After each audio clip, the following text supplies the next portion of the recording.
my God, I'll probably tell my younger self, you have no idea where you're gonna go and the things that you're gonna do.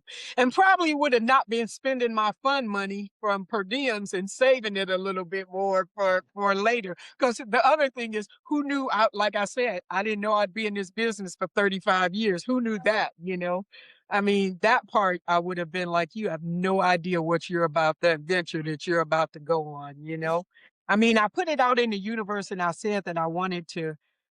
When I was designing, I was like, I want to work for when I was in design school. And when I got out of costume school, I went, man, I want to work for entertainers. I want to design Mhm. clothes for entertainers. Never did I know that it would be through this would be the road that would take me there or whatever. So yeah, I'd probably tell myself, you have no idea how well it's going to work out. La la la la la, ladies, the ladies. La, la, la. Now here's the leading ladies by geezers of gear. On tour, maybe she got some stories to share. Now here's the leading ladies by the geezers of gear.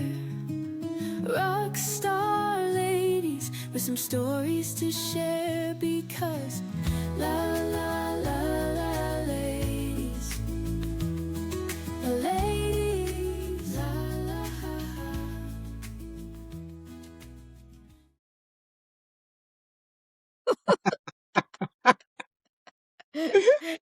Hello, Jennifer, and welcome to the Leading Ladies podcast. Hello, how are you? I'm glad to I be am here. I'm great, and I think this has taken us a year to get this connected. Yes, it has. Took a little moment. Yes, yes. But I'm so happy because you were just telling me you've literally just flown home. Where's home? Where's home festival? Where, So where are home you? is California, Okay. LA for now. Mhm. Well, it has been for 30 some odd years. So yeah, Okay. yeah, that's And where you, I am.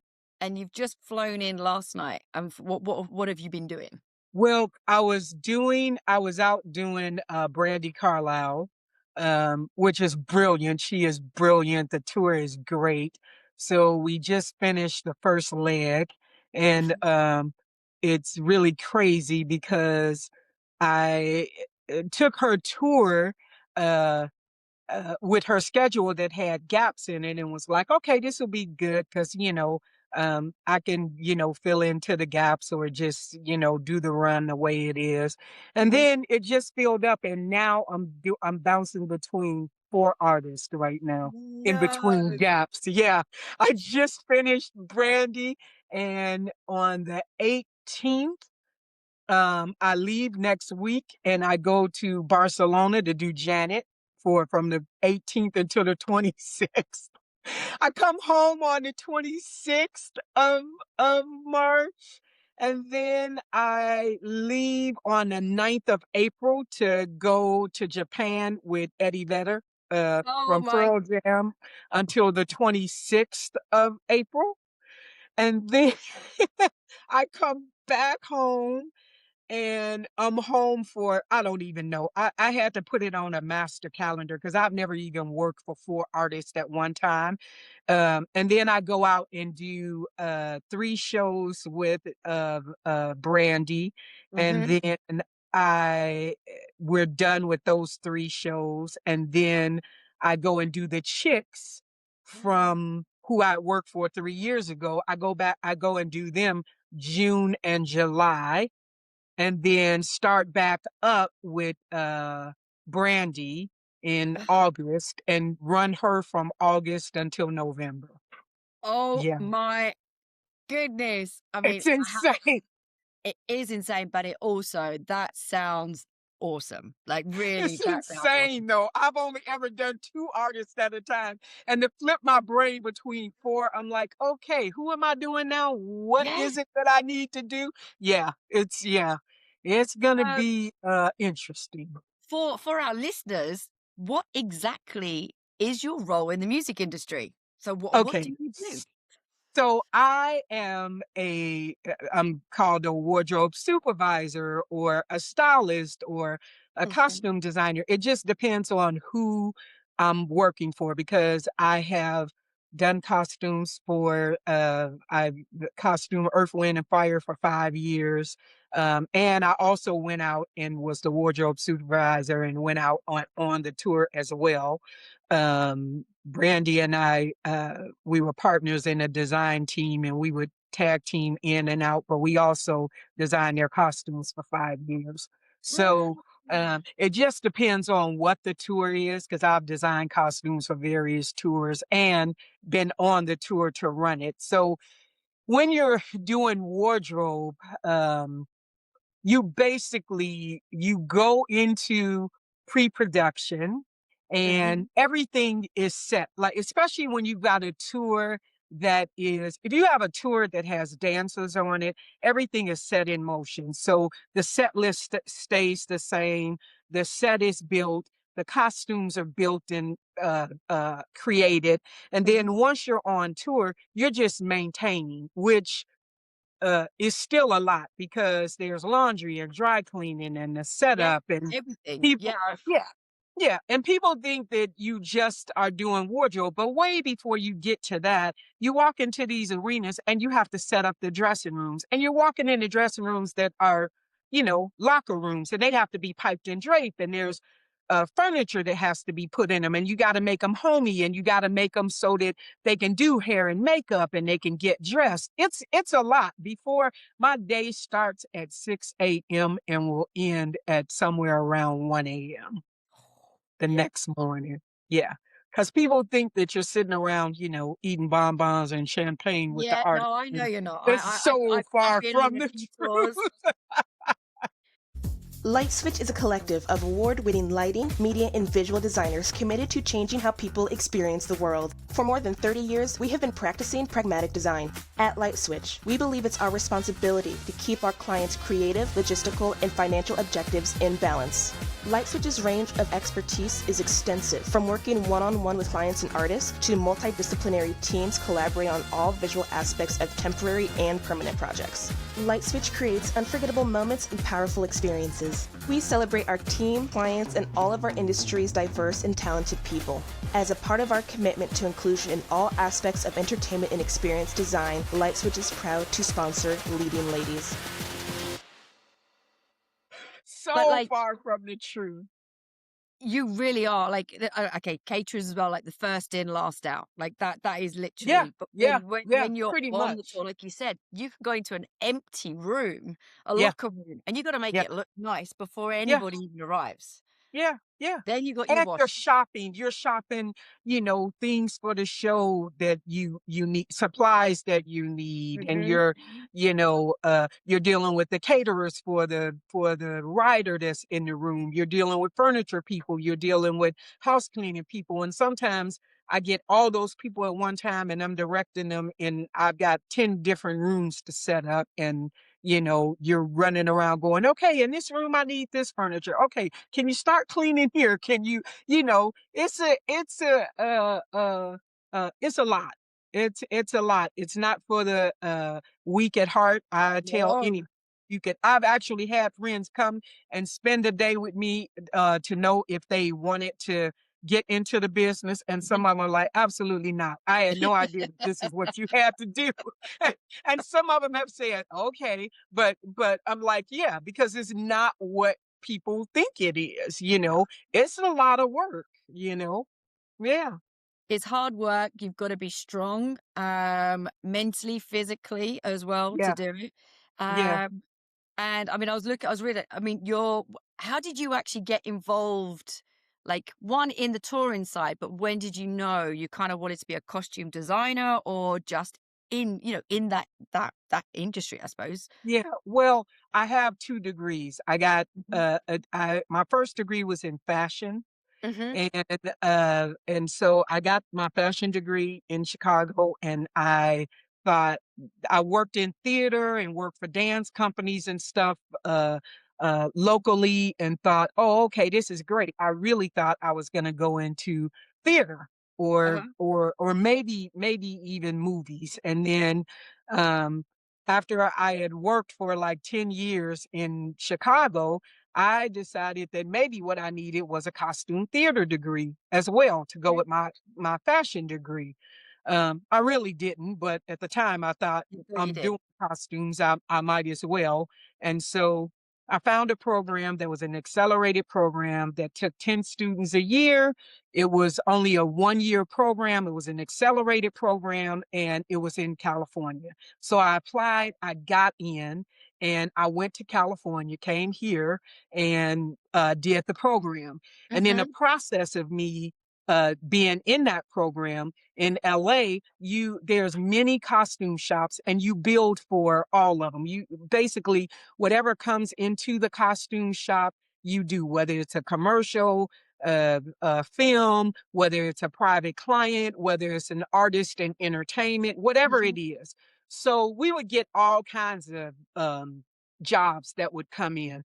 But the costume shop that I worked at, they happened to do, Judy happened to, J&M Costumers happened to um, do uh, alterations and build things for Natalie Cole and also for her background singers.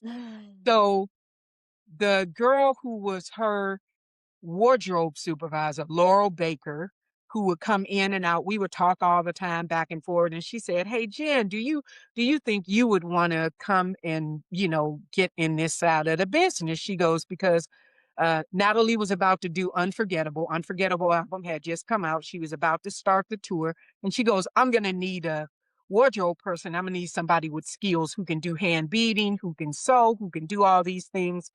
And so she said, "If you want to, then, I'll get you to come on tour." I said, "Oh, great. That sounds great." However, I couldn't go because I only had 2 months left to finish my program. Oh. So she said, "Okay, fine. I have to hire somebody because I got to go out on tour." So she left, went out on tour for the first 6 weeks of Unforgettable. And when she came back, she said, "Hey," she goes, "I used to work for Luther Vandross." She Uh, goes, "And they need somebody. And you can bead and you can do all those things." She goes, "I don't know if they'll hire you, but I'll put your name in the hat for it and we'll see what happens." She did. I got hired. So I was lucky that my very first tour was Luther Vandross. Wow. And I went out and they hired me. And Lenny said to me, he goes, "It's not for the," he said, "Everybody can't tour. Either you love it or you don't." He Mhm. goes, "We'll try you out. And if it doesn't work out, when we come back to LA, you'll stay in LA and we'll hire somebody else." I said, "Okay, fair, great." Yeah. But that didn't happen. I ended up working for him, finishing the tour for a year. And then I was working for him at home because the costumes had to be rebeaded and, put back into storage for later. And in the meantime, Natalie had done Unforgettable. It had won 9 or 12 Grammys or whatever it had won. And the girl she hired was leaving because she wanted to get married. So Mhm. Laurel came back to me and said, "Hey, you're done with Luther. Do you want to come and do Natalie?" And I said, "Yeah, Yeah. okay, great." She goes, "Okay." She goes, "I'll introduce you." Goes, because, you have to be introduced. Because the thing is that in this business, when I first got in this business, you couldn't hire the person that was going to dress the artist. You could put their name in the hat, but the artists themselves would have to meet them. Yes. So she goes, "You would be helping me to dress Natalie because she does quick changes. And so I'm going to take you to her house and you're going to meet her." I said, "Okay, great." So we go to Natalie's house to meet her, and Natalie walks in and she says to me, "Oh, hi, how you doing?" I go, "Hey." And she goes, "What do you think that Luther would say about you if I asked him? Like, what would he say?" And I said, "I think he would say good things. We had a great relationship." I said, "He called me his baby." And, I said, "We just had fun." I said, "He was great to me. He was really, really sweet to me. And I loved it." And so she said, "You're right, because I called him last night and I asked Oh, him about you because they were really good friends." And I said, "You did?" She said, "Yeah." I said, "What did he say?" She said, "Exactly that he loved you. You was his baby, and that he was sick of me stealing his people because Laurel had worked for him. And then she ended up with Natalie. And he said that he wanted you back." And I said, when it was his time to go back out on tour, he wanted you back. And I said, and what did you say? And she said, I told him maybe. I think about it. So then it became a running joke with them because I never did go back and work for Oh, Luther. I no. worked for her for 13 years off and on. And their No. running joke was I worked for other people in between when she Yeah. wasn't on tour, but it never worked out that I could fall back into his schedule. So his running joke with her every time he would see me, and they did like the Soul Train Awards together and stuff like that. He called her the thief because she stole me. He would be like, "Where's that old thief at?" And I go, "Oh, okay," you know. So that was their running joke because you know, she stole me from him. So that's how I ended up in the business and then in and funny because when I first started, I would ask people, "Oh, how long you been in the business?" And they would go, "Oh, 25 years, 30 years, you know, 20." And I thought to myself, "Who stays in this business that long?" Hi, that be me. I've been there 35 years. Yeah, you know, it's like 35 years you now. just you just it the first of all, the days go by so fast. So you never know what month it is, what day it is. You're just working, you're just moving. And in tour years fly by so quick, Yeah. than, like regular days. So yeah. So that's I how I ended up in I've the never business. been a regular person. I mean, this is the most regular right now that I am doing the podcast, but like this still Right. is this is not normal, like Right. Right. in my Right. home and I'm lucky hopefully I do like one tour a year still just Yeah. because I still love it. Yeah. But I mean 35 years, I mean that is just awesome. And 35 years still there. And what I think so obviously like the first thing Luther Vandross was like if you don't like it, we'll leave you in LA and blah, right, blah, blah. right, You right. obviously loved it. I You did because I love the travel and a mhm, lot of my tours, I love uh the people. Some of them, some tours I did, I can't say that for all, but 90% of my tours I mhm, did. I love my artists and I love the crew and the people. And I'm still friends with a lot of them to this day that we met on tour, I mhm. mean, really good friends with people from multiple tours that Yeah, I'm how did godmother to their godchildren. that's amazing.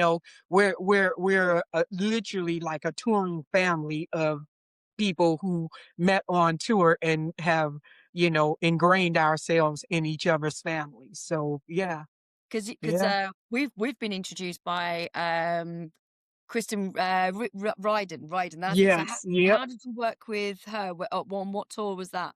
I worked with her on the Chicks. Oh, of course, the Yeah, Chicks. Yes. yeah, yeah. And is she gonna be doing the Chicks this time again or I'm not? not sure because I'm not Uh, sure what she's on uh yet, and we haven't. I don't know uh who's on the crew yet. I mean, I would love to. I love her so much. yeah, oh, She's really. brilliant. We met Yeah. well, actually, it was longer now, 2 years ago? 2 or maybe 3 Hmm. Blink-182, and it was, like, Yeah. just a Yeah. Yeah. reunion, Yeah. Yeah. and Yeah. she was so wonderful to me. I mean, so, Yeah. so wonderful, and then, of course, we Yeah. did this, and then she sort of connected me with other ladies, and Yeah. yeah, Yeah. and I think that's the thing, like, when you're on tour, everyone becomes, your family, and you do connect with, You you know, do. with more some people you don't connect with, but that's Yeah. just Yeah. touring, Yeah. that's, Yeah. but I mean, what surprised you, like, when you first went on the tour, what surprised you the most about well, yeah, your first tour? What was, like, I the think, more than anything, it was the behind the scenes because you just don't know what is happening. Like Mhm, I mean, I don't think I really had any idea of what would happen, but I had no idea that the work part of it, like how much it was, because, Maureen and I, when we were on Luther, we beat it for like 6 to 8 hours a day because all of the gowns, the jackets, the pants, the shoes, yeah, everything was beaded that Luther had for him and the girls and, Kevin and all of them. And so, blowouts happen because these gowns aren't really made for not the choreography and things that they're doing. mhm, They're made for beautiful. You walk out on stage and that's it. But the girls were dancing in them. So big blowouts would happen. So we would have to rebead and put the beads back on and, things like that. So it was, I guess really the working part of it, like had no idea of the fact that you first have to, the dressing rooms need to be set up. And on different tours, different things, because on that tour, there was someone that just did the dressing rooms. And then Mhm. we went in and set up our wardrobe room, on other tours, I do all of it. I pick the dressing rooms, I set them up, I do the, it just all depends and it progresses. But I think more than anything was that part, but then to get to know people on tour and your road family and how close you become because you Yeah. just become one big dysfunctional family. You Yeah. got all the characters in the crew. I mean, it's funny, but it's true. You living with these people on buses and um yeah, yeah, I that and find the yeah, hardest part for me is being, you're traveling with so many people, if it's especially obviously a stadium tour or whatever, but like you're traveling generally with at least 3 or 4 buses, even for a small or like yeah, arena tour, yeah, you're traveling. Then when you come home, there's nobody next door. There's nobody that you're right, gonna right, and that was always really weird for me. Like that right. I struggled with that part. Leaving the tour and it was like, mm.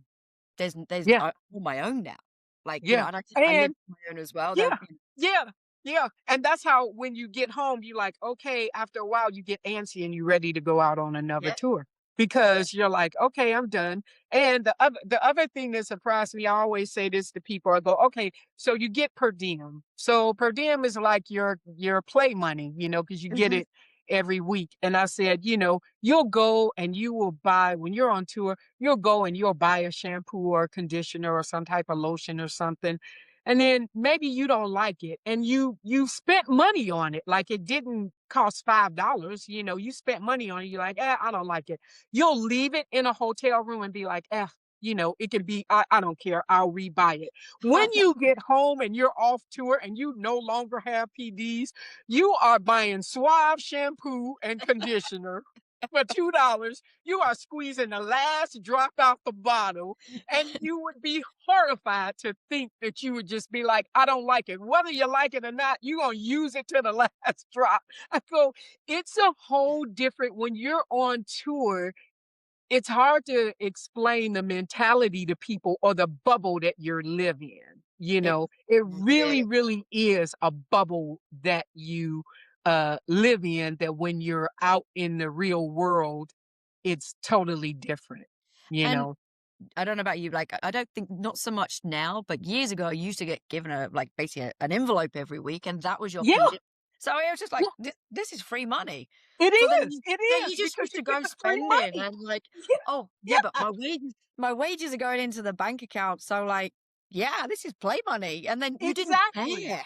Yeah, exactly. It's true. It's true. It was your play money. It was like your monopoly money. You get the cash and you like, woohoo, and you just spend it. And, because your wages, like you said, are going into the bank. And Yeah, you're like, well, I'm not spending a paycheck. So I'm just going to, I'm going to buy this. I'm going to shop this. I'm going to eat, this. We going to the restaurant where we're gonna have a $50 steak or a $75. yeah, You do all those things and you do it a lot. Whereas if you was at home, you would do that every no, now and then. exactly. Yeah. And then the funny thing for me, I'd be like, "Oh, well, we've just done 3 days straight, so I didn't Yeah. spend that money, so I can spend it on Yeah. the 4th day." Yeah. Yeah. Yeah. You're like, I need a present. I need some shopping therapy, or, I deserve to go out and have $100 dinner because, Yeah, I've worked exactly. hard. Yeah. Yeah. I worked Mhm. so hard for this, and yeah, I've got another 3 days. So if I combine Yeah. that together, I get to spend it all in one day. Yeah. Yeah. Yeah. Yeah. I'm pretty sure I would have been super rich by now if I hadn't have done Oh that. my God. Oh my God. You definitely would have. And so would I. I can remember one time I really did this. I ended up saving all my PDs. I don't know how, but I just wasn't, we were touring, we were working, and I just wasn't spending money. So I wasn't shopping. And so I had, I had all this money from my PDs and I went, oh my God. So we went to Paris and I had seen while I was on the plane in a magazine, these shoes that were by Yves Saint Laurent, Oh YSL. And I no. went, oh my God, they're stunning. So I went to Galleries Lafayette to see if they had them. And Galleries Lafayette didn't have them. They had the boot version of them. And she goes, well, go to YSL, she goes, because they have them. So I go to East St. Laurent with my friend. We go there and, they give you the champagne. I'm like, I want these shoes, whatever. And they go, yeah, we have them in your size. And I sit down and they have them in my size. And my friend goes, he goes, buy them. You haven't, spent any PDs. That was my most expensive thing that I ever bought on tour because they were $1,500. And Oh, I bought those shoes. I bought them. They were either $1,250 or $1,500, something like that. But whatever it fantastic. was, I had the money and I bought them. And it was the best feeling in life in all of my 35 years to walk in there and buy these shoes that I love so much because I bought it with the play money that That I'd saved up. You know, exactly. I And would you'd save never it. have ever, ever, ever. And I have shoes. Anybody will tell you I am the shoe queen, but I would have never bought those shoes for $1,500. That's my most expensive pair of shoes I ever bought in my life, Do you still have them? Yes, absolutely. Here's the thing, haven't ever even worn them. They're still in the box, but I have Oh, them. that's I have hilarious. the story. It was fabulous to go there in Paris, YSL, buy, 12, 50, $1,500 pair of shoes. Oh yeah, who would have ever been able to say, oh, that's just something that you can do in a lifetime just as a regular person. Not many people, so I can say that. Yeah. Exactly. And you know what? That is what touring brings as well. You get to be ordinary, but when you're on tour, I mean, I don't know about you. I used to feel like the rock star when you come off the buses and you go to Oh the hotel. yeah. Yeah, man, I'm the rock star. Yeah. Yeah. Yeah. Yeah.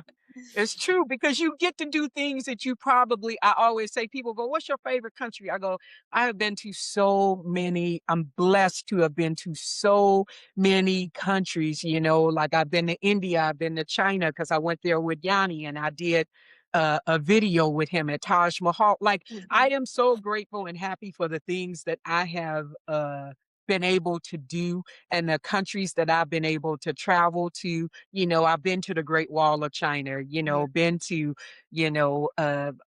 all these different places and seen amazing things that I probably never would have seen in a lifetime.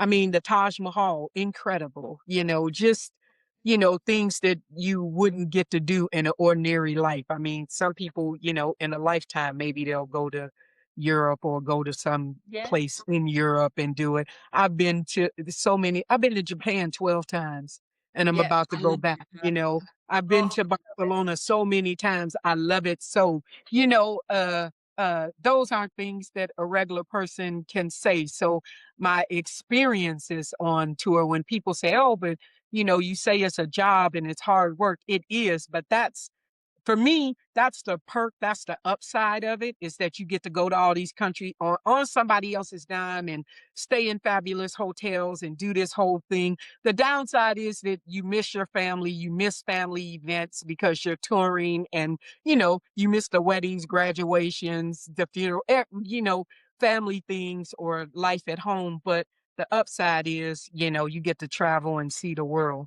places Yeah. that you probably never would get a chance to go to. I mean, I So, think for me, when I was a kid, like all I ever wanted to do was travel the world. That was what yeah, I wanted to do. Now I yeah, started in the music industry like later, but I managed to do that, but through Formula One. So I traveled with right. Formula One, and I did it that. So you talk about the Taj Mahal, you talk about. I'm like, yes, I that like all of Yeah, these places, and yeah, we've been so lucky uh-huh, to travel. And yes, okay, we've missed family things, but I think now, I think even if you was at home you actually miss family stuff now. Like, yeah, because the disconnect now is so strong, I yeah, feel, yeah, that being yeah, away on tour, probably when you're back home, you get to see people more and spend more quality time with them as well. I mean, that's why yeah, I feel like yeah. now. I spend more time with my roadie family because I'm the only one here. I was born in New York, grew up in Chicago, have family Mhm. in New York and Chicago. And even though I would go back and visit or whatever, but my touring family here in California is huge and so important because I spend Thanksgivings and Christmases and things like that Yeah. with them, and birthdays, and we celebrate each other's birthdays and go out to dinner and we do potlucks and we go over to each other's houses and we cook and we socialize. So, my touring family is, my mother always says, your touring family is incredible because when one of us gets sick or somebody gets hurt or whatever, we take care. We are that family nurturing part for each other, Mhm. in that respect, Yeah. Yeah, So no, it's very, good. very, very lucky, and yeah, just an incredible opportunity for. I mean, even this year, look at your year already planned I out. know. Like, I can't believe how it shaped up. I'm like, wow. like seriously, that's just yeah. And again, okay, maybe you're not going to be seeing each country because you've got back to backs, but Right, the right. day when you do, even Yeah. if it's an hour or two, like you said, you're walking around Barcelona or you're walking Oh, around wherever, yeah. Oh, it's yeah. amazing. Yeah, yeah. I tacked on 3 days. I learned a long time ago. You either tack on a vacation on the beginning of your leg or at the end Yeah. of the leg.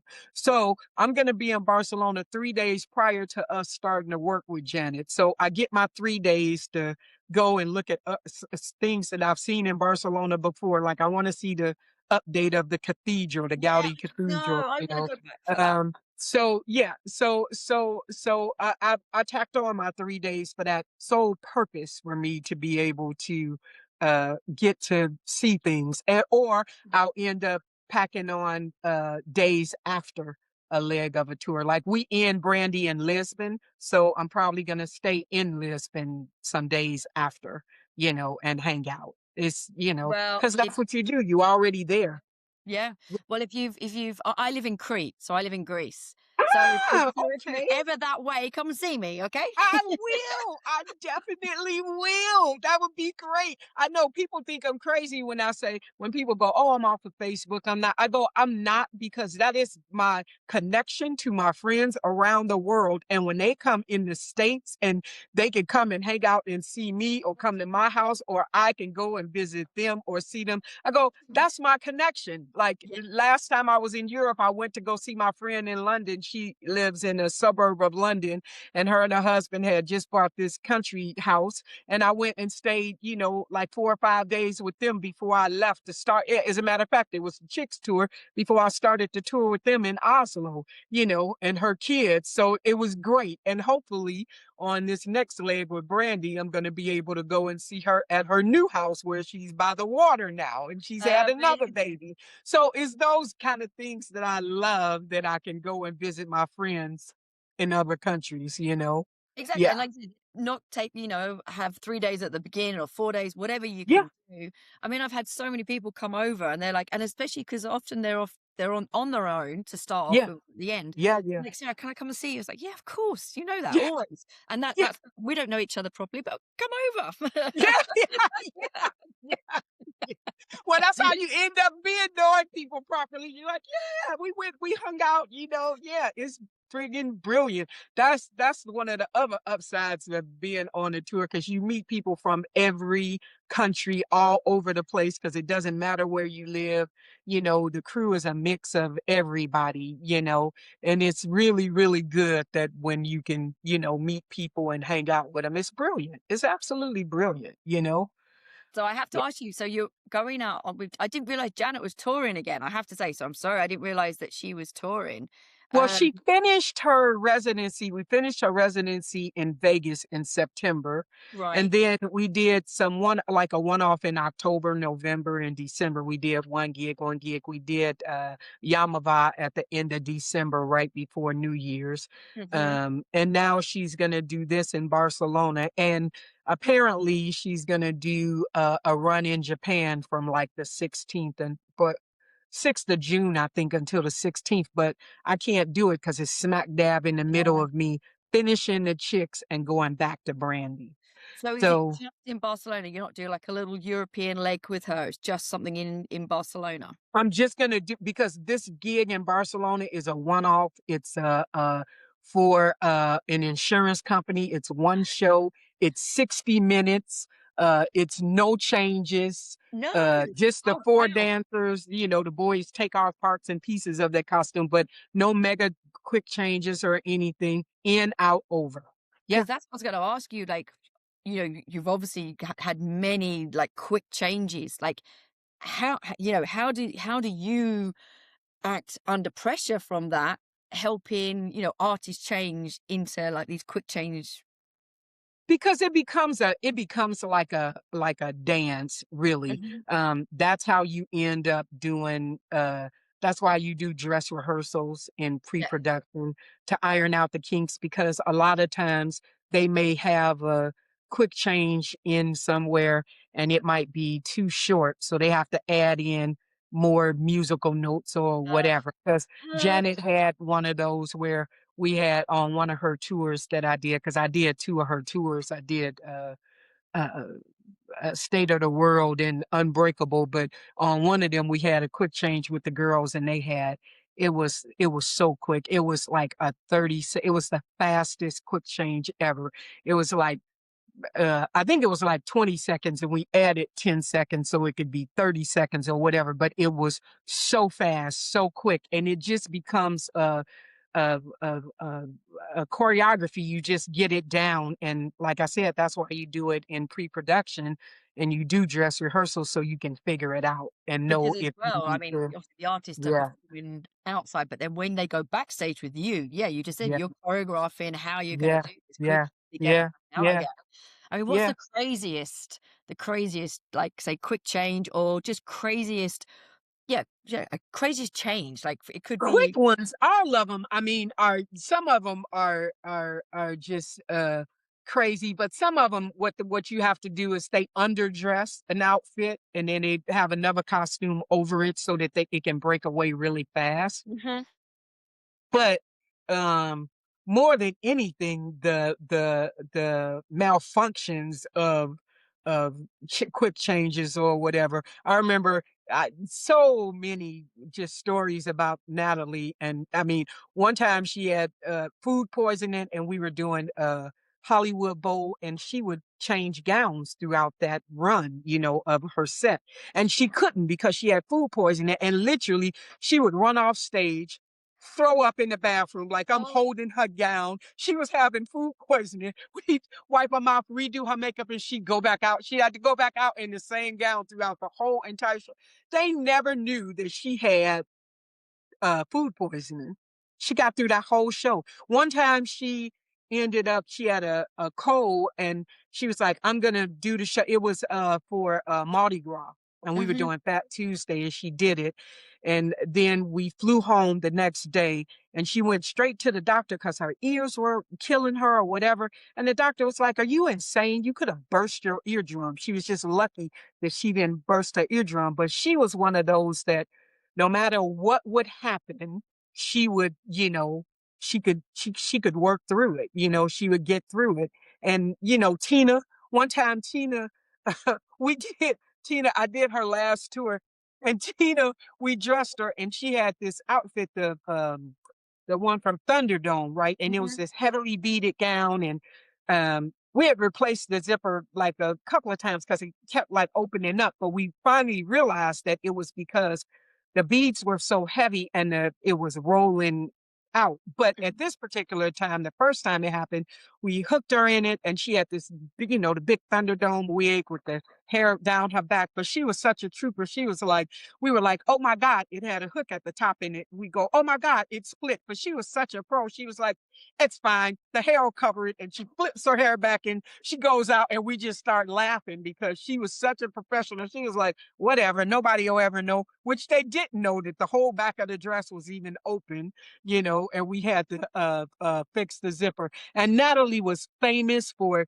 getting things in her dresses. One time she was doing the World Music Awards, and um, so they would do, they would first film shots of her in a dress, right? And then later she would do the live version, and they would intercut the other ones of awards that was given. So she's wearing a white Gianni Versace dress.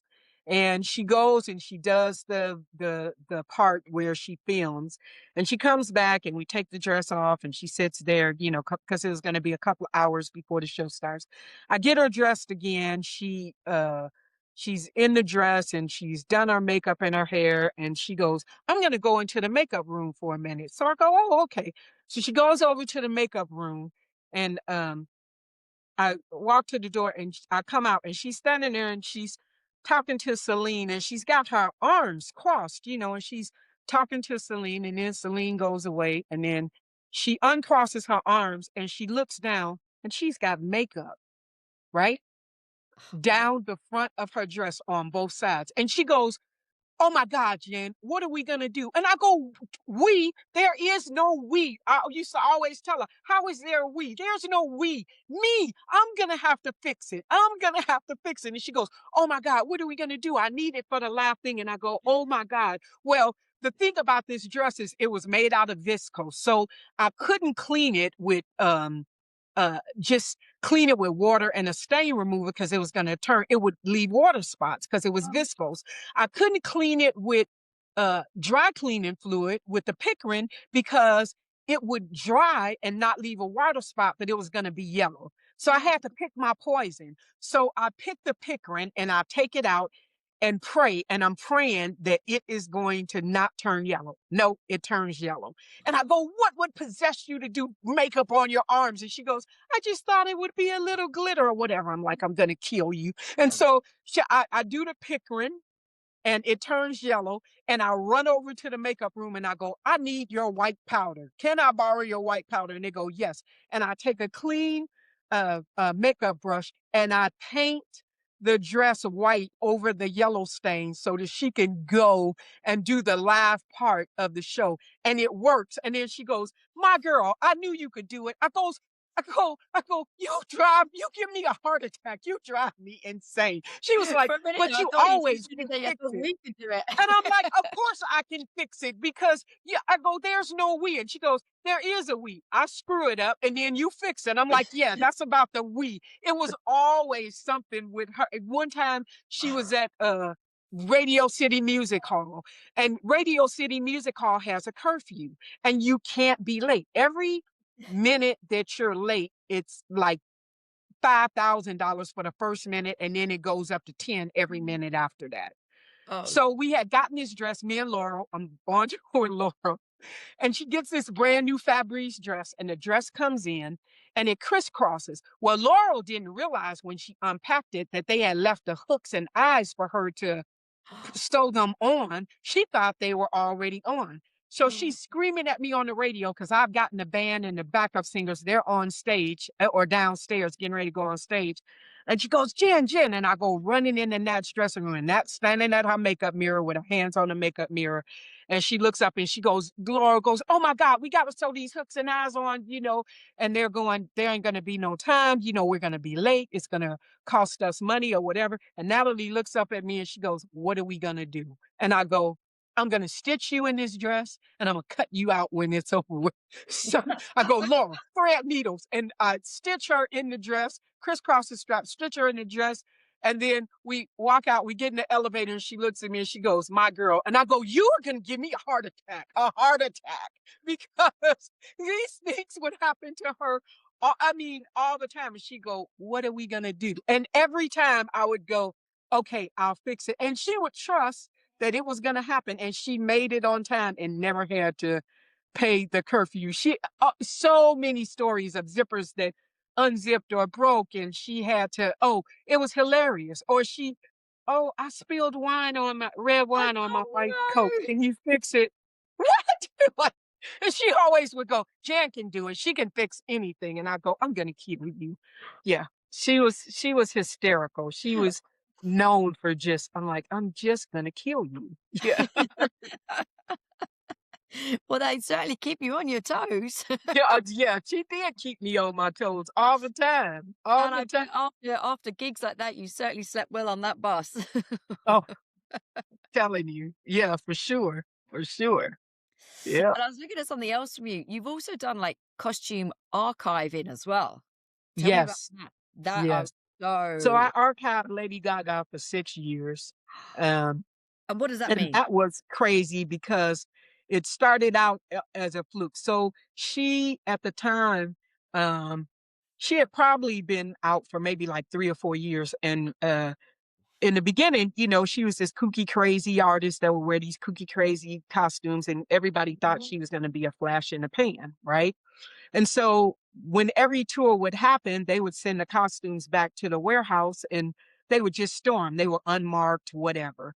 And so eventually, of course, she blew up into Mhm. like who What she she is. is. And so there was rooms and rooms of stuff in the warehouse. But because no one had ever stored it, the wardrobe, they would just send it back to the warehouse. It was just in rooms. So it was in 3 different rooms. So by now she was big, and Philip Tracy was doing her hats and all these things. And so the girl from the office, they would send her there because designers would go, "Oh, can you send me her shoes we did? Maybe our Alexander McQueen shoes," because they were going to do a retrospect and they wanted to use them. Or Philip Tracy would often ask for one of his hats because he was going to do a retrospective and he Mhm. would use it and then send it back.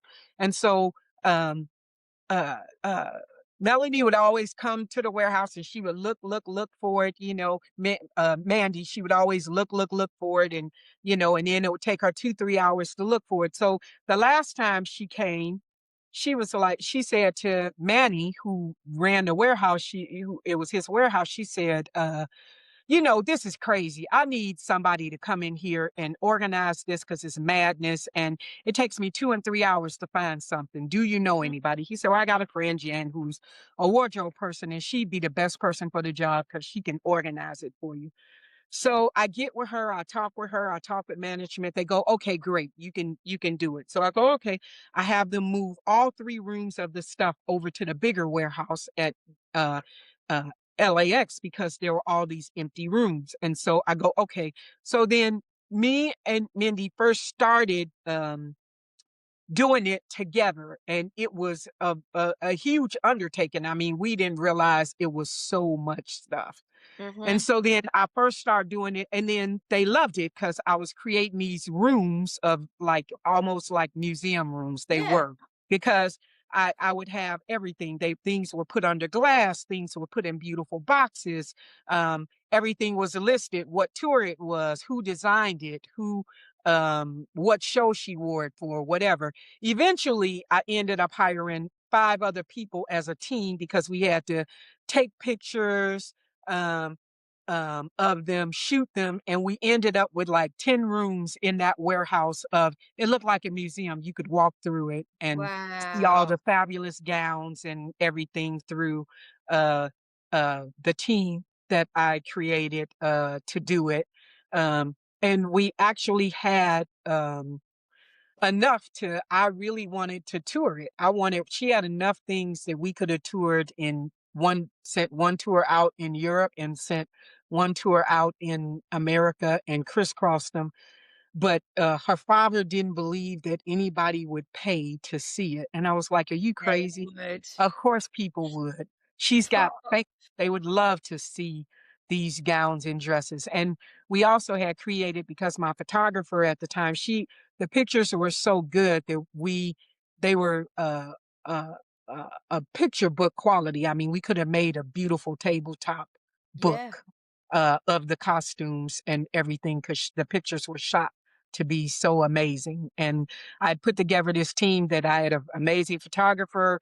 I had 2 research assistants that would research it, find out all the information, when it was Mhm. worn, who designed it, blah, blah, blah, and write it and create it. But it looked like a museum. It was incredible.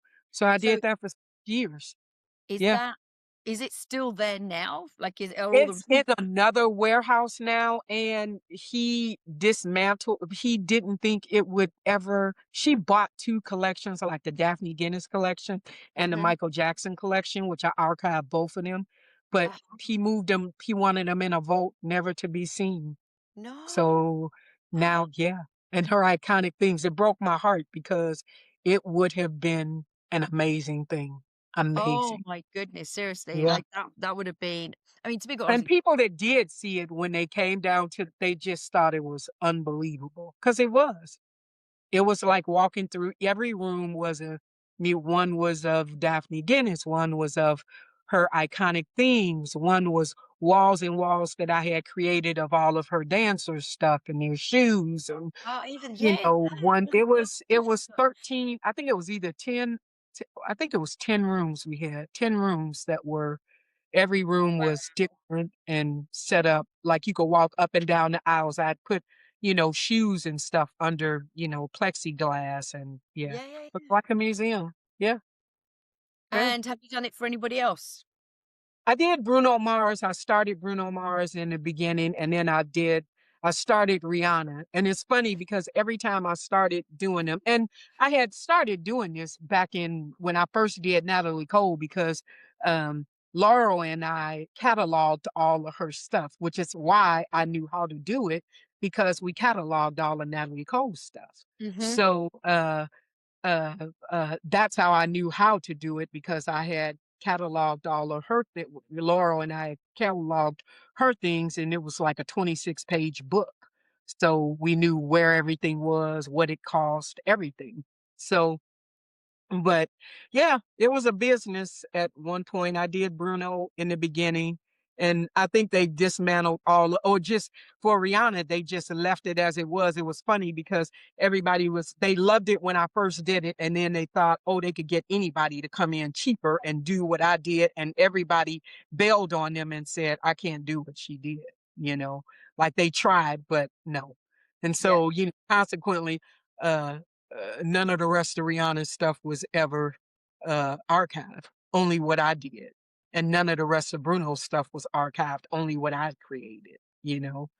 And Yeah. again, it was all like packed away as it was. You know, I'm presuming that everything now is just packed away in boxes, like Who because knows where they did? A lot of them do that. They just pack it away in boxes, and it's crazy because it should be uh, archived properly for dates and things like that. And you know, they could tour it in museums, and people would definitely go to see it. You know, I mean, oh, Mary Wilson did it with all of the stuff that she had kept from Diana Ross and her and all of them from the Supremes. And mhm, I mean, put a collection together, and it was in the V&A in London. You know, mhm, it ran its course. I went to go see it. You know, and which is what I keep trying to get most of these artists to realize is that do you realize, especially the ones that have big followings, people would come to see it. They yeah. would, and you could make a lot. They could make a lot of money from it. You know. Yeah, A friend of but I mine, couldn't believe when you said nobody would come there, nobody would co and I went, "Are you crazy?" Beyoncé put one outfit in the Rock and Roll Hall of Fame, and it jumped they sales up majorly because it was one outfit. One. yeah. It's crazy. I mean, at the It same time, you just got to look at well, you got to look at say Dollywood, Graceland, all of it these. which is what I said. I'm like, "Are you kidding me?" Like, yeah. Yeah. Like it's Yeah. exactly it's you know it's the fans now. I mean, look, okay, I'm not particularly a huge fan of say Beyonce or whatever, but I would Right. love to see the costumes, like Yeah. amazing. Like Exactly. Exactly. any artist, you know, if I'm Yeah. honest. Yeah. It's true. And there So certainly is. true. There's a a book, like you said, take the photos, have a book of it. Yeah, it's Oh, a I wanted to do it all. I wanted to do Barbie dolls that had her iconic costumes that oh you my could god, yeah. sell if you did put it in a museum. I wanted to have a coffee table book. I wrote a whole thing about what would happen if it would go on tour in a museum. Like the literally the things that could be sold in a shop. You know, I wanted to have some that would be like, you know, you could do some of her outfits and maybe that doll would be 29.95, but then you could do the collector's ones and you could sell them for 150 or $200 because they would be the most iconic ones, you know, that would be more Yeah. expensive and more of a collector's item. And I'm like, are you crazy? This is a gold mine, you know? Yeah, but no. That Yeah, I'm surprised, but I mean, who knows? Maybe something will happen in the years to yeah, come. I mean, you yeah, know, you just yeah. don't know. It would have been amazing. It would have been amazing. Yeah, But I think yeah. to have that again, for you to actually be part of that, That Yeah, is just that's I said I was yeah, reading some little bits about and I was like, "That is so cool." Like, yeah. that's, It was something. fun. It was really, really fun to buy the dress because people were like, "Oh, well, how do you hang up her dress?" Go, you don't. I had to buy dress forms and literally put them on dress forms because that's the only thing that would hold them. You can't put them on a hanger, you know. Yeah, no, no. Some of them you could if they were Malar or if they weighed nothing, but the bulk of them were just about every single one of her iconic ones were all on dress forms, you I'm know. gonna have to go and Google some of her iconic dresses in a minute. Yeah, yeah, yeah, yeah. Oh, so I mean, often on here, I sort of talk about, obviously how you've got into the industry and all the rest of it. But like, what advice would you give to someone who's dreaming of working backstage in the wardrobe industry? Like, what advice would you give people coming in? You know what I would say? That you could be a wardrobe person and know about clothes and things like that, but 100%, 95% of doing this job is personality. 95% is your personality and your attitude, which is going to um, get you with artists and get you to stay with artists. It's the same thing that I said when I first started, and you couldn't. Pick the artist. You could send the person in to interview with the artist, but whoever they were gonna feel comfortable with, that's who they were gonna hire. It happened with the Chicks. They interviewed so many different people until I came along, and then they had a conversation with me, and then they were like, "Okay, you're it." Because either two of them would go, "Oh, okay, maybe we could have this person," but then Natalie would go, "No." And No. I was the one person that all three of them agreed on. When I did Sade, I wasn't even touring. I wasn't touring at the time, and I remember them saying to me, many of my friends did interviews with her because either they did interviews because they were going through London and they did interviews for Mhm. her when she was going to do her Lovers Rock tour, and she interviewed them and they didn't get the gig, and so I had the production manager call me up and he said, "Listen,"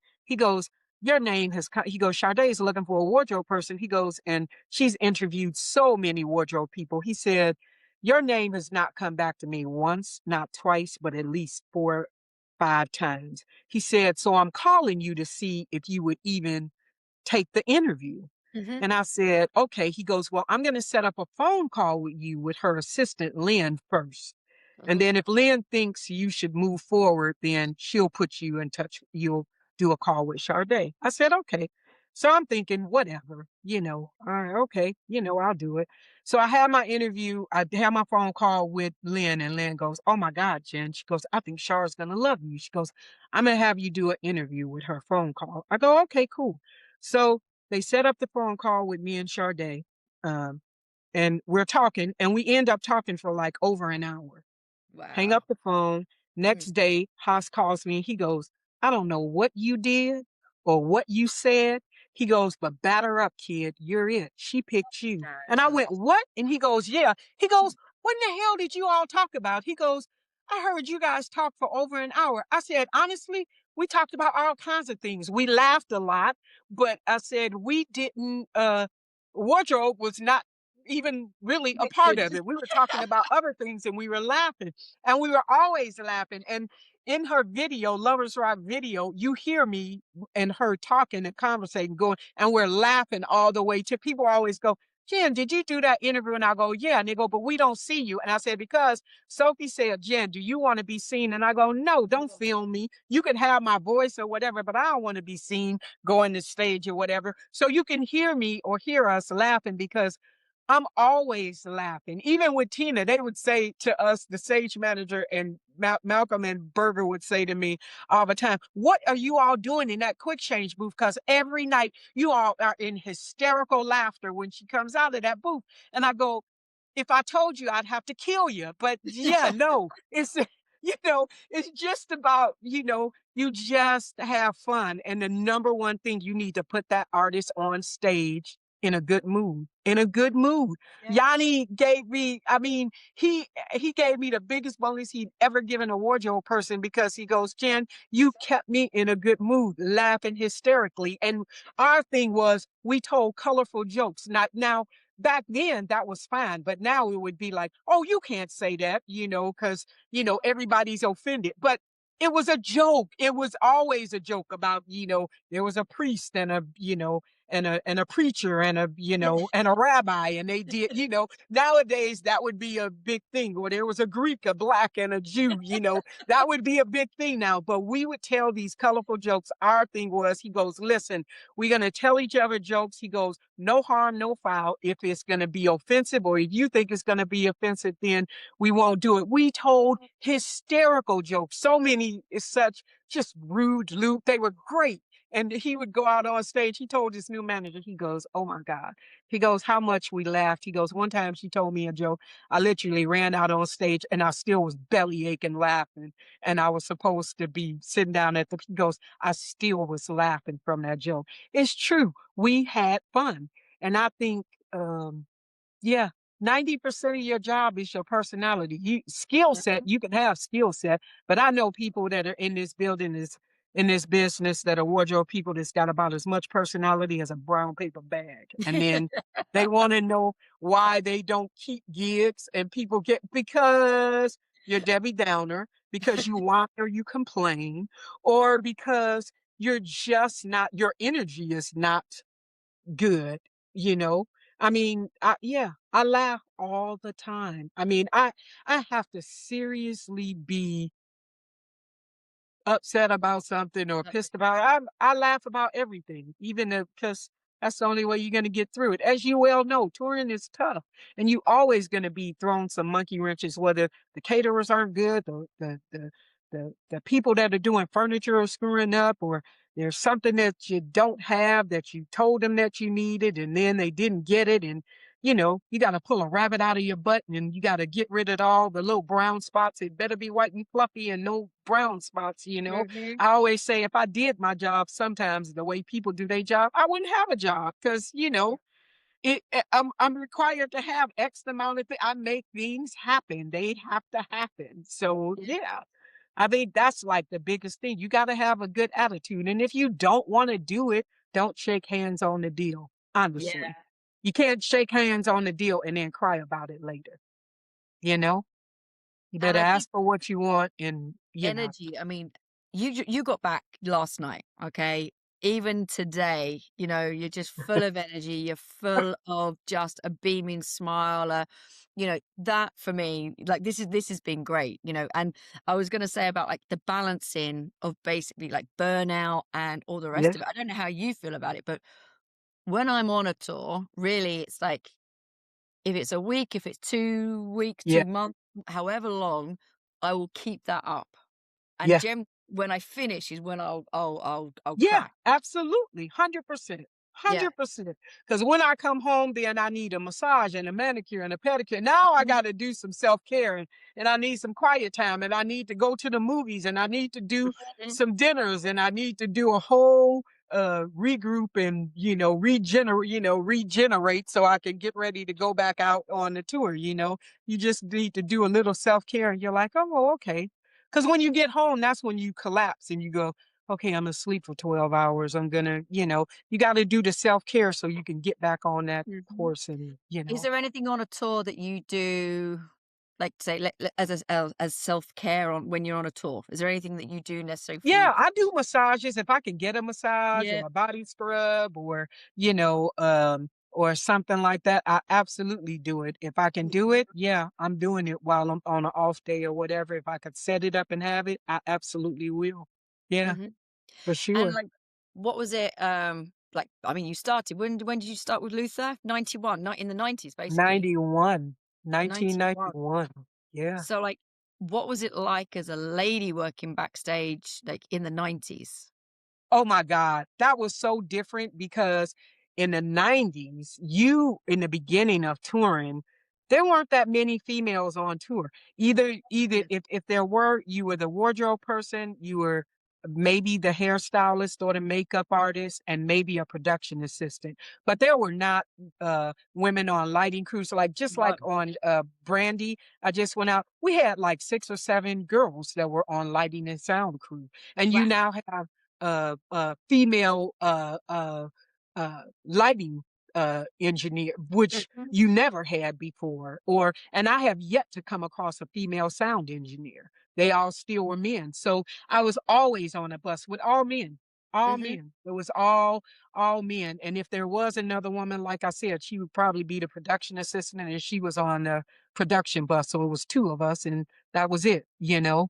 Now there's more females in the business because there's more lighting, directors and Yep. designers, and now there's more females on the lighting and sound crews than there was before.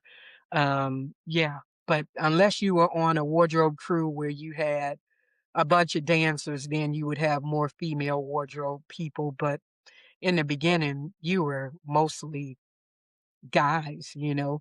So you had to have a thick skin because guys are nothing surprises me or shocks me or like I said, today it would be a whole HR thing of guys and the way they talk or things that they say.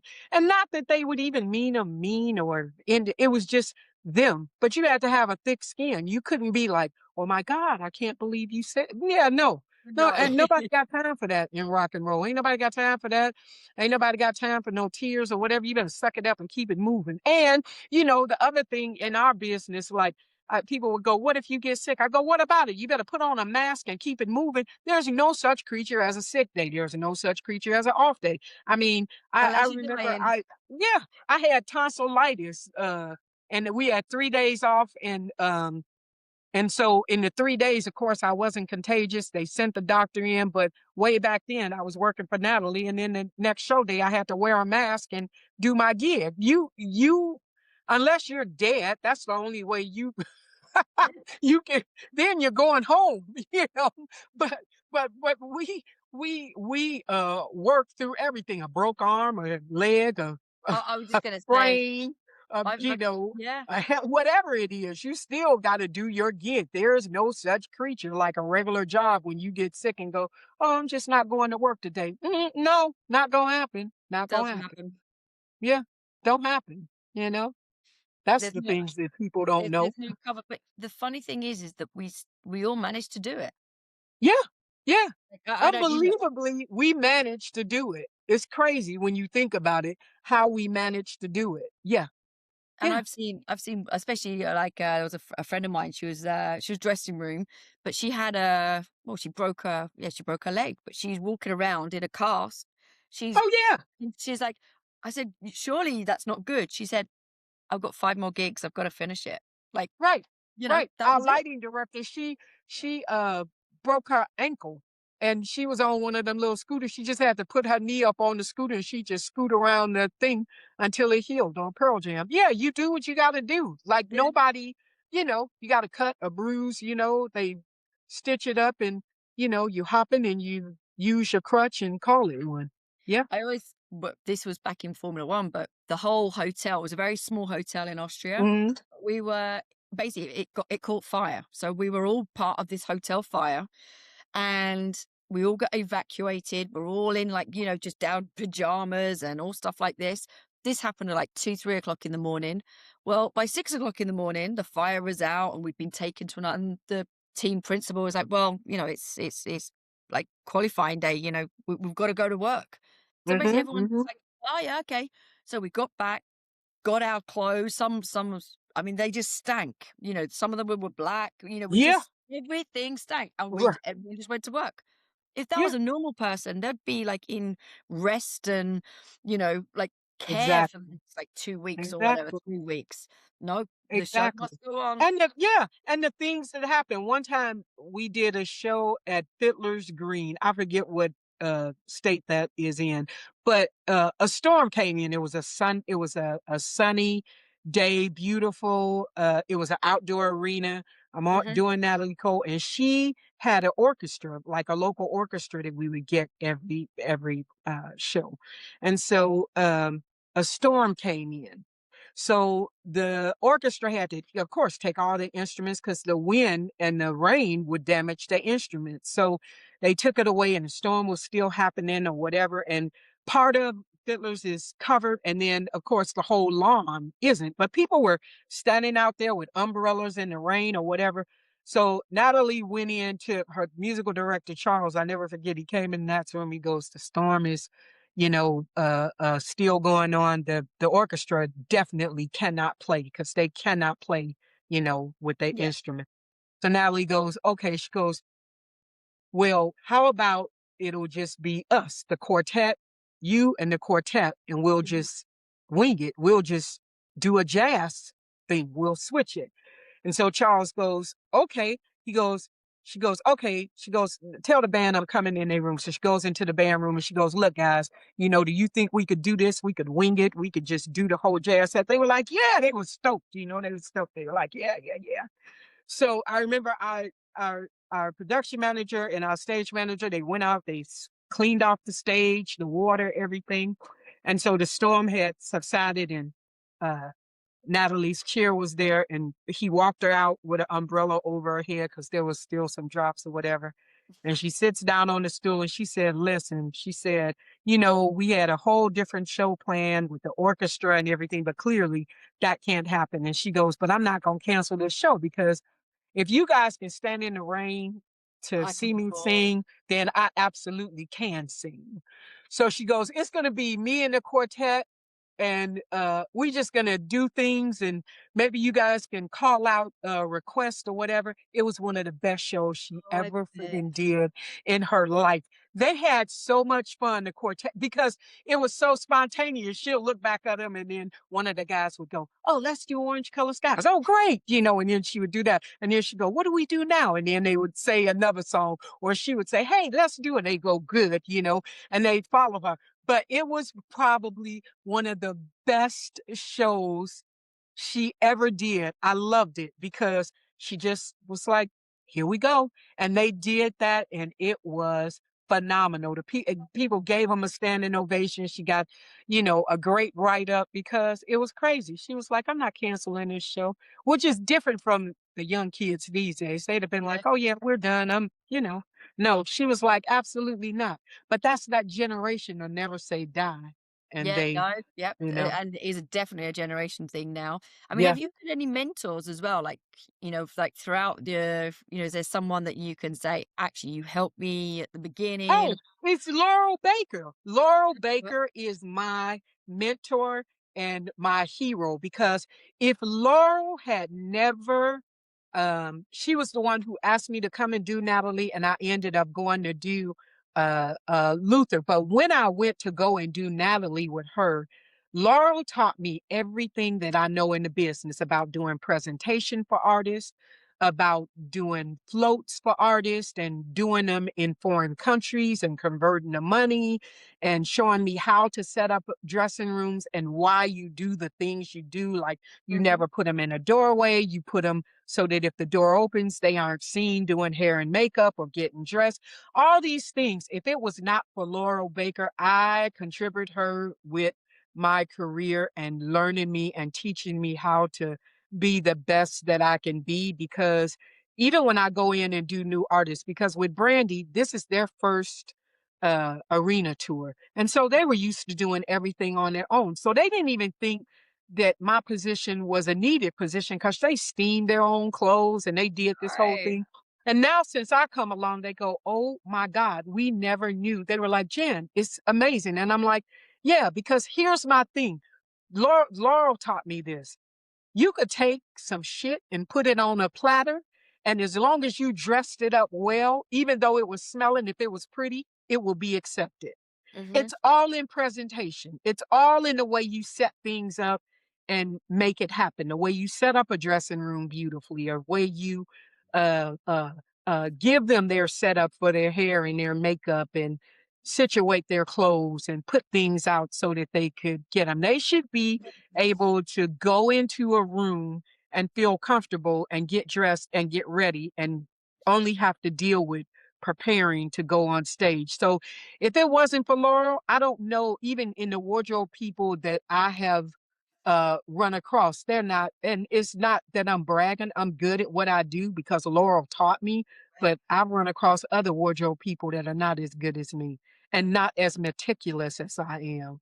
But Mhm. I learned it from her. I learned from the best in the business, and she taught me that. And when I've had to teach people, I teach them the same thing, even down to the way you have to, because there'll be times that the caterers will put stuff in the fridge or they'll put something, you like, what are you doing? So you turn everything so that you can read it clearly, even though they might know it's a Pepsi, but it's the vision, Oh, it's the no. visual look of it. It always has to be pristine. It always has to look good, or somebody will just take the towels out of the bag that they give you at a venue and they'll put them on the counter. Me, I'm going to refold them. I'm going to roll them. I'm going to make them look exceptionally beautiful. I'm going to make it look nice because it's about presentation. And Mhm. that, I think, more than anything, is what has kept me in this business and why the artists that I work for always call me back, Yep. because the presentation is always what it is. And I've had people go, Jen, you ruined it for me, because all I had to hear was,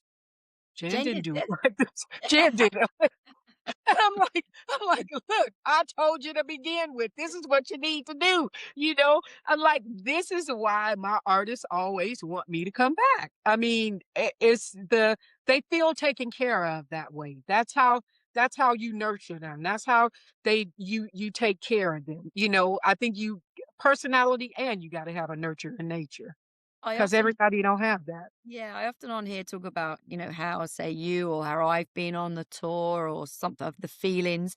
But at the end of the day, for the artist to trust you, to have a Yep. friend in you, to come Yep. into the dressing room and just be themselves and to Yep. have the little touches, it might be that every single dressing room is that's the layout. I Yeah. mean, I know that's generally a rule anyway on a tour. You keep Right. everything in the same position, so it's just like it becomes robotic, but you've got those little touches, like you said. They're the little touches that you're doing for your artist, and they trust you, and that's why you keep on getting asked back. Yeah, because everything you do, and if there's something that they can't have that they usually have or whatever, they so trusting in you. They're like, yeah, well, I know if it ain't here, you try it. It's not like you just dropped the ball. Yeah. I would always say, oh, this can't happen, because you're gonna walk in some places and the room is gonna be big and you can do fabulous things. You're gonna walk into another room and go, this is the biggest room you got. Okay, I gotta fit 100 pounds of shit in a 10-pound bag and I gotta make it look good. And you have to make it happen. I think Brandy, that was one of the nicest things that she said at me at the end. She goes, Jen, every one of these rooms have been amazing, whether it was big or small. You really know how to make it feel homey and cozy. And I was like, well, I'll take that as a great compliment, because that means that you know that I have done my best with what is given. She goes, oh, no doubt you have, I worked always. with a lovely lady. I was helping in the dressing room on the Luminaires for a lady called Rebecca. And, Hmm. even on a day off, if the band needed something, you could guarantee she would be going to find it, or she would call Yeah, me and say, "Oh, I'm just absolutely. going here." But it wasn't because she had to, it was because she wanted to. Like Yeah, she loved them so much, and yeah, they loved yeah, her. And it's that knock-on effect that, even on your day off, it's not like, "Oh god, I gotta go find this," and, yeah, it's like, yeah. "Oh, I'm gonna go find this," because they really wanted to find that, you Yeah, know? that's what It I mean. makes I that I shop difference. I would shop all my days off for different things that was needed or that I Mhm. knew they needed to get or whatever. I mean, I shop all the time for them, or looking for something that they might need, because the one thing you learn is that you learn your people, and so you anticipate things, and I can't. Natalie used to say a lot of times when I left, she goes, how come these people can't be like you? I go, Natalie, I worked for you for 13 years. I know you like the back of my hand. I Mhm. can anticipate things that you want. I can't teach that to someone. No, no, you I can't. can't, I can't, either they're going to know it, or they're not. Like, I shop for her all the time. And one time she said, uh, we need some new shoes for the Pamela Dennis dresses. And I said, yeah, we do. We were in New York, and she goes, I'm going to go shopping. I said, I'm going to go shopping too. I'll see what we can find. So I go to Saks Fifth Avenue. I find these beautiful, beautiful shoes. And she had these dresses, and they were chain mail, and one was silver and one was gold. So I found these beautiful shoes. By Miu Miu. They're stunning, $1,500 each. And one is gold, one is silver, and they also have a rose gold one. So I used to try on the shoes because she was exactly one size bigger than me. So I knew if I could wear a 9, she could wear a 10. If I had to wear a 9.5, she had to wear a 10.5. So I'd always try them on so I could get the sizing right. So I go in and I say, okay, I said, I'm going to take the silver, I'm going to take the gold, and I want the rose gold. He goes, I don't have the rose gold, but they have them at the Nemo store. I said, I might get over there, but if I don't, it's fine. I'll go tomorrow, later. And so cut to the chase. I don't go. I go, look, the dresses are gold and silver. She's got one for each. The rose gold would have been pretty, but whatever. So next day we get there and she goes, did you go shopping? I said, I surely did, because we used to call them treats. And she goes, I said, you are going to die when you see what I bought you. She said, I bet you couldn't have bought a more fabulous pair of shoes than I bought yesterday. I said, I bet you I could. And so she goes, okay, on the count of 3. So we turn our backs and I take out one gold one and I take out one silver one. And we go 1, 2, 3. And I go, bam. And we look. She had went to the Miu Miu store and got the rose gold, I knew you were gonna because say they that. were out of the silver and the gold there. And I had got the silver and gold from Saks Fifth Avenue. And we just died laughing. And Benita, her person, she said, you two are insane. I can't believe how insane. And we laughed so hard. And she was like, my girl. She was like, that's my girl. And I was like, we laughed. And I said, I was going to go over there and get the rose gold. And I just went, she goes, it wouldn't have been there because I already had it. And I said, I know.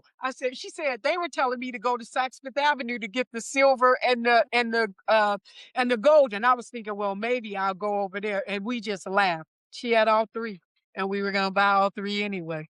It was I things knew you like were gonna that say that. that would happen all the time. And I would go, or I would be out shopping and I'd go, oh my God, she'd love this. And I'd buy it. I never, in all of the years I worked for her, I would buy her things all the time because I would have like $10,000 of her cash, or that was my float checks, and Yeah. because I would shop for her, and I would go and I would see things and I would just buy them and bring them back, and I'd go, I got presents, I got treats, and she goes, oh, what are they? And then it was always, she loved everything. I never took back one single thing because I knew her so well that I never had to take back anything. Yeah, she was. That's really, Yeah. and like you Yeah. said, that comes in time, you know? It comes in time because I Yeah. knew her from all, and Laurel had worked for her for 13 years prior to her moving into helping her in her house, because Laurel came off the road and then, went and became a house manager or whatever. But Mhm. then I ended up stepping up and taking Laurel's role over, and then I was with her for 13 years off and on. So is But that yeah, you the can't. longest artist that you've worked with, like, off and on, 13 years? Natalie Cole. Yeah. That Yeah. that that's the longest, yeah. That The was, yeah, because I worked for her for 13 years off and on. Yeah, Wow. yeah, yeah, That and is worked and for other artists in between, but for her, mhm. she was the one that I worked for the longest, 13 years. Yeah. And what would you tell your younger self before you started your first tour in 1991? Like, what advice would you give your younger self now?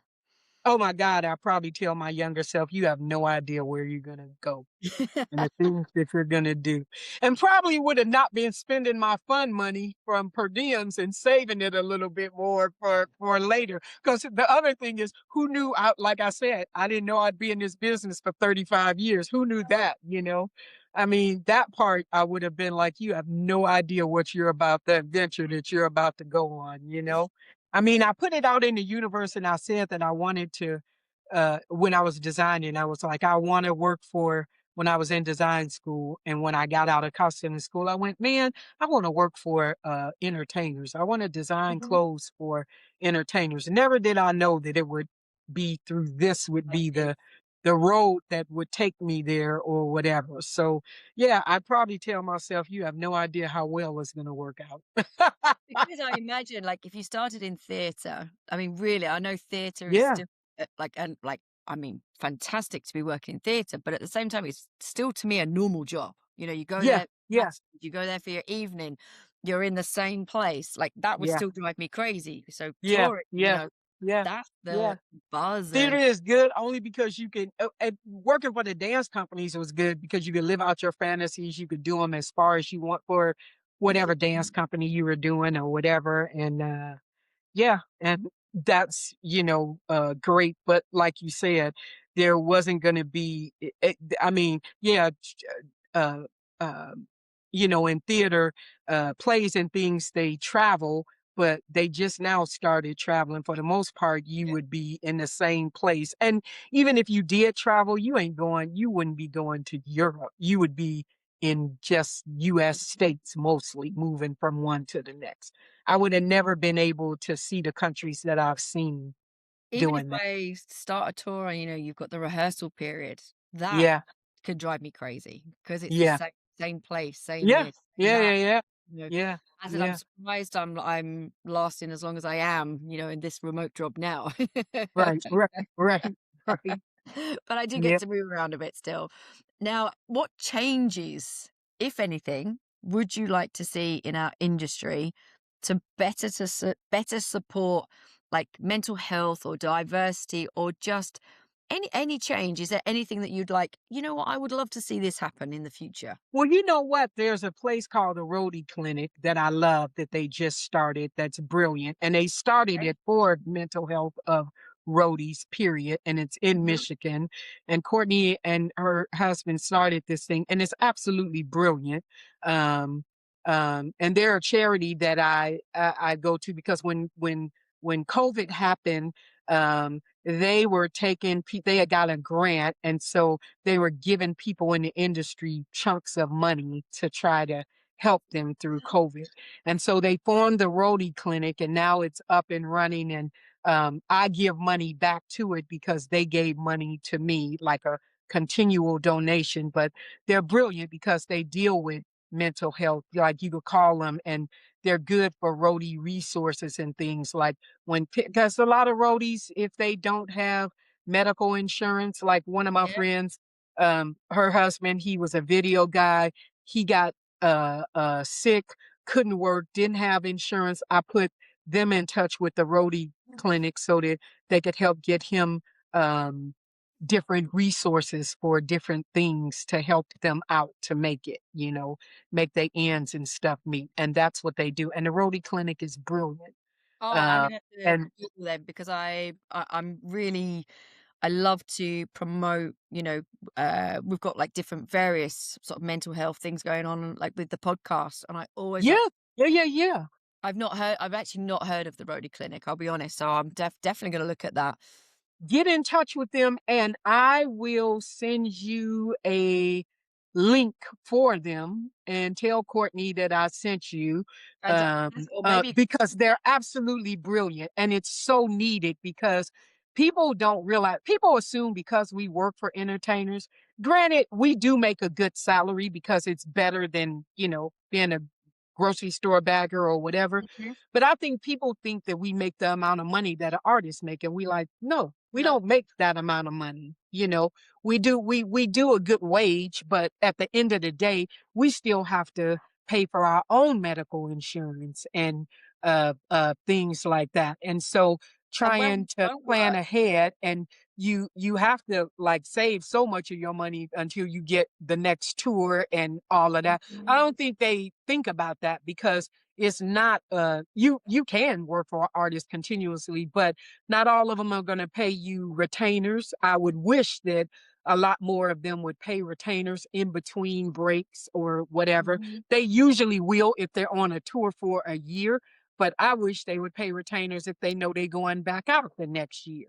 Yeah, Or like or to have done what Taylor Swift did for her roadies was incredible it when she was. gave them a percentage, and people are like, "Oh my god." And I go, "Okay, granted, it was a great tax write-off for her. great. It was a great tax write-off. She would have had to spend that money anyway. But for her team and her to come up with the idea to literally, for the first time in this industry, share it with the roadies who put up your show every night and got you there and have that tour is phenomenal.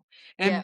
And you know, some of them give you bonuses and some of them don't, you know. Mhm. I would love to see more artists take care of their roadies, you know, I was on their people. Coldplay for a couple of years, and they really looked after us. There was retainers, there was bonuses, there was everything, and they were definitely a band that looked after us. And then other bands I've been on, and you don't get any of that. No, So it's and they're kind of far like and few in between because that's why yeah, people stay with Pearl Jam for so long because they're mhm, amazing. That's why I'll stay with them for so long because mhm. the way they treat their crew is unbelievable. It's outstanding compared to, other artists. And I've been Cher when we did the farewell tour, she did retainers in between. We did 3 years on the farewell tour. So Wow. we had retainers and bonuses and she took care of us. She did what she needed to do. Yeah, but like to what you said, then there's other artists that no, they don't, you know? Yeah. And I think Tina did, but come on. I can count the ones that did. I could count the ones that did that and kept you on a retainer throughout the run of their tour and gave you a bonus at the end of it. But a lot of them don't. They just like, okay, bye. You like not Like even that's it. $100, not even a thank you, you know. But for those that give you a 2 week salary as a bonus, it's brilliant, you know? Yeah.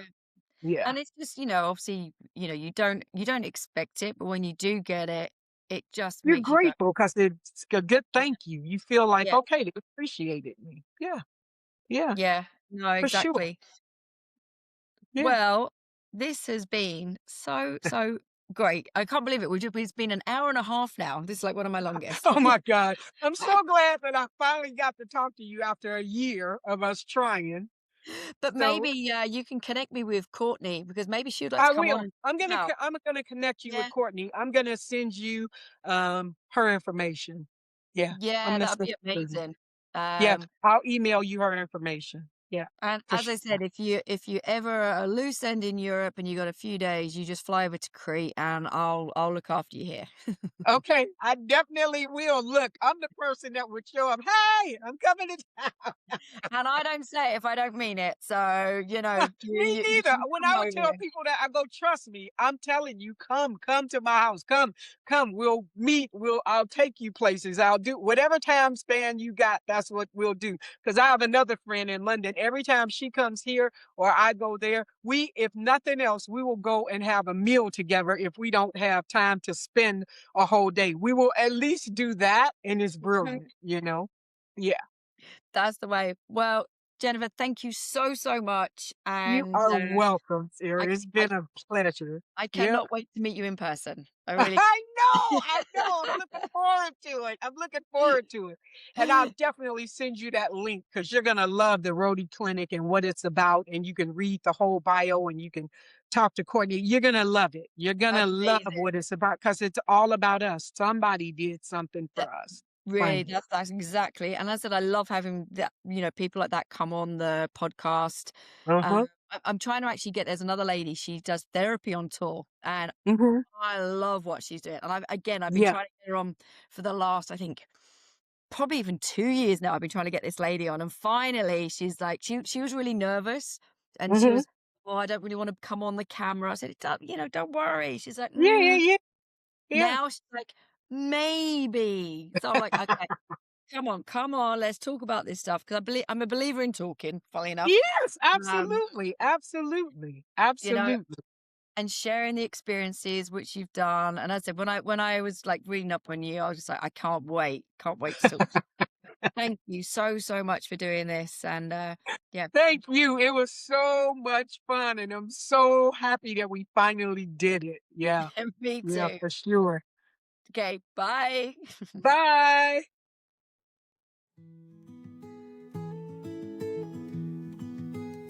La la la la la ladies, the ladies. La, la, la. Now here's the leading ladies by geezers of gear. On tour, maybe she got some stories to share.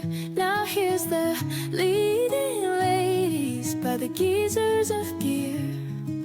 Rock star ladies with some stories to share, because la la la la ladies, the ladies, la la ha ha,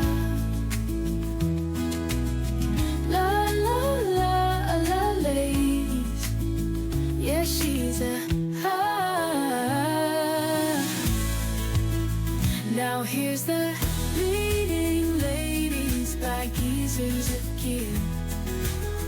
Rockstar ladies with some stories to share. Now here's the leading ladies by the geezers of gear. On tour ladies, she got some stories.